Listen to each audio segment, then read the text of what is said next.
यदि आपके बच्चों की उम्र शादी के लायक हो चुकी है, आप उनकी शादी के लिए लगातार प्रयास कर रहे हो, लेकिन आपको सफलता नहीं मिल पा रही है, तो ये वीडियो आपके लिए है। किसी भी शनिवार के दिन किया गया एक छोटा सा उपाय करवा सकता है आपके बच्चों का विवाह। आज जो उपाय मैं आपको बताने वाला हूं, ये उपाय बड़ा ही सरल है लेकिन चमत्कारी है।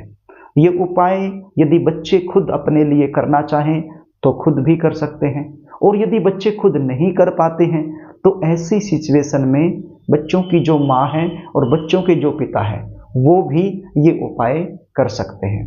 कई बार सिचुएशन क्या होती है, आप अपने बच्चों की शादी के लिए लगातार प्रयास कर रहे होते हो, लेकिन बार बार किसी न किसी कारण से शादी के लिए रिश्ता पक्का होने में अड़चने आती रहती हैं। जैसे रिश्ते आएंगे, बातें चलेंगी, लेकिन कोई भी बात, कोई भी रिश्ता सफलता तक नहीं पहुंच पाएगा, बीच में ही ब्रेक हो जाएगा। और कई बार यदि रिश्ता पक्का हो भी जाए तो बिल्कुल एंड में जाकर बात बिगड़ जाएगी। कभी लड़की वाले मना कर देंगे, कभी लड़के वालों की तरफ से ना हो जाएगी। देखने वाले आएंगे, देखकर चले जाएंगे, लेकिन किसी भी प्रकार का पॉजिटिव रिप्लाई सामने से आपको मिल नहीं पाएगा। आप इंतजार करते रहोगे। कुछ ऐसे रिश्ते आएंगे जो आपके लेवल के नहीं हैं, आपको पसंद नहीं है, तो सीधी सी बात है आप अपनी तरफ से मना करते रहोगे। और कोई ऐसा रिश्ता जो आपके लेवल का है, आपको पसंद है, तो वो रिश्ता सामने से पक्का नहीं हो पाएगा।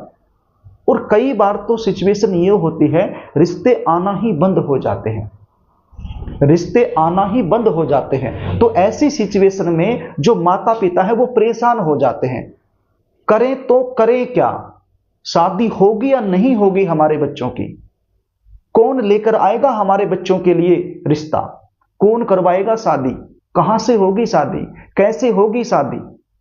इस प्रकार के प्रश्न मन में उठते हैं और परेशानी का कारण बन जाते हैं। तो इस प्रकार की समस्या यदि आप लोगों के साथ बनी हुई है तो चिंता करने की आवश्यकता नहीं है। उपाय बता रहा हूं, इसको ध्यान से सुन लेना, ये समस्या दूर हो जाएगी। ये उपाय आप किसी भी शनिवार के दिन कर सकते हैं। ये उपाय आपने सायंकाल में करना है। सायंकाल का मतलब सूर्य अस्त होने का जो समय होता है, तो लगभग उसी समय पर आपने इस उपाय को कर देना है। कैसे करना है? गेहूं का आटा हर घर में मिल जाता है, तो थोड़ा सा गेहूं का आटा ले लीजिए, उसको गूंथ लीजिए और चौमुखा दीपक आप तैयार कर लीजिए। जो माताएं बहनें हैं वो अच्छी तरह से जानती हैं 4 मुख वाला दीपक कैसे तैयार किया जाता है। तो 4 मुख वाला दीपक आप तैयार कर लीजिए। 2 बत्ती आप ले लीजिए, लंबी बत्ती बना लीजिए और इस प्रकार से उसको रख लीजिए कि वो 4 मुख वाला दीपक बन जाए। उसके अंदर सरसों का तेल डाल लीजिए और एक चुटकी काले तिल भी उसके अंदर डाल लीजिए। तो ये चौमुखा दीपक आपका तैयार हो जाएगा। और क्या लेना है? एक काले रंग का कपड़ा आपने लेना है, रुमाल के साइज का। यदि काले रंग का रुमाल है प्रयोग में ले लो, कोई दिक्कत नहीं है। और यदि काले रंग का रुमाल नहीं है तो फिर कोई भी काले रंग का कपड़ा आप रुमाल के साइज का ले लीजिए। और क्या लेना है? काले रंग के साबुत उड़द। कितने लेने हैं? मुट्ठी भर। एक स्टील की थाली आप ले लीजिए। स्टील की थाली के अंदर ये सारी सामग्री आप रख लीजिए। क्या क्या? एक तो चौमुखा दीपक, एक मुट्ठी काले उड़द और ये काले रंग का कपड़ा। ये चीजें आप रख लीजिए और आपके आसपास कोई भी पीपल का पेड़ हो वहां पर आप चले जाइए। किसी भी शनिवार के दिन सायंकाल में पीपल के पेड़ के नीचे आप चले जाइए, जाकर के वहां पर बैठ जाइए। आपका जो चेहरा है, आपका जो मुख है, वो पश्चिम दिशा की तरफ आप कर लीजिए, यानी कि वेस्ट जोन की तरफ आप कर लीजिए। और ये जो दीपक आप लेकर के गए हो, ये दीपक और ये जो कपड़ा है, सबसे पहले इस कपड़े को आप वहां पर बिछा लीजिए। पीपल के पेड़ के नीचे इस कपड़े को आप बिछा लीजिए और इस कपड़े के ऊपर जो मुट्ठी भर काले रंग के उड़द आप लेकर के गए हो, ये उड़द आप रख दीजिए और उस उड़द के ऊपर ये दीपक आप रख दीजिए। कैसे करना है आप समझ रहे हैं ना?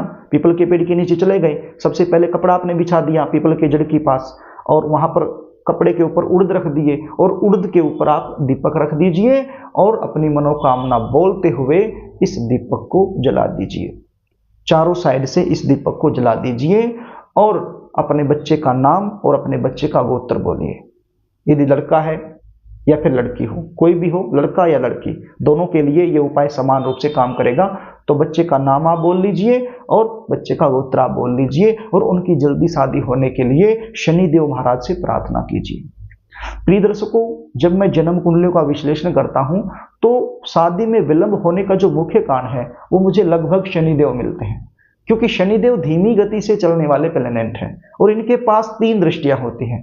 तो जन्म कुंडली के किसी न किसी भाव में बैठकर ये सप्तम भाव या सप्तम भाव को या सप्तम भाव के स्वामी को अपने प्रभाव में ले लेते हैं, जिसकी वजह से शादी में देरी होने वाली सिचुएशन बन जाती है।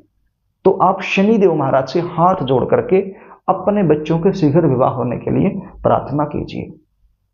प्रार्थना करने के बाद पीपल के पेड़ की 3 परिक्रमा कर लीजिए, और यदि पीपल के पेड़ की 3 परिक्रमा करना संभव नहीं है तो अपने ही जगह पर खड़े होकर 3 बार गोल गोल घूम जाइए, तो वो भी पीपल के पेड़ की परिक्रमा के बराबर ही आपको फल मिल जाएगा।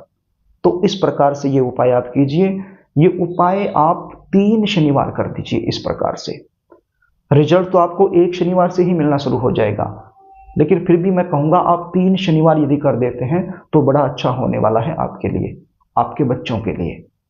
तो 3 शनिवार लगातार इसी प्रकार से ये उपाय यदि आप कर देते हैं तो बच्चों की शादी में आ रही बड़ी से बड़ी अड़चन तत्काल दूर हो जाएगी और जल्द से जल्द शादी होने का एक प्रबल योग बन जाएगा। प्रिय दर्शकों, यदि आप अपने बच्चों की जन्म कुंडली मुझसे दिखाना चाहते हैं, शादी कब होगी, कहाँ होगी, कैसे परिवार में होगी, कौन से महीने में होगी, कौन से साल में होगी, शादी में देरी क्यों हो रही है, जन्म कुंडली के आधार पर जल्दी शादी होने के लिए आपको क्या करना चाहिए, क्या नहीं करना चाहिए, या फिर आपके जीवन से जुड़ी किसी भी प्रकार की समस्या का ज्योतिषीय समाधान आप मुझसे लेना चाहते हैं, तो स्क्रीन पर दिए गए व्हाट्सएप नंबर के जरिए आप मुझसे संपर्क कर सकते हो।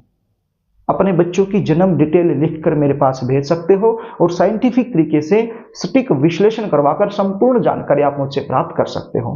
जन्म कुंडली देखने की हमारी फीस होती है, वो फीस आपको पे करनी होती है, उसके बाद संपूर्ण जानकारी आपको दे दी जाती है। तो प्रिय दर्शकों, यदि कार्यक्रम आपको अच्छा लगे तो इस वीडियो को लाइक जरूर कर देना, इसको शेयर भी कर देना ताकि आप पुण्य के भागीदार बन जाएं, और कमेंट बॉक्स में जय शनिदेव जरूर लिख देना ताकि ये उपाय करने का आपको 100% लाभ मिल जाए। और एक बार फिर आपसे निवेदन करना चाहूंगा, यदि चैनल को आपने सब्सक्राइब नहीं किया है तो मुझसे लगातार जुड़े रहने के लिए चैनल को सब्सक्राइब जरूर कर लेना। आज के लिए बस इतना ही, आगे फिर मिलेंगे, तब तक के लिए नमस्कार।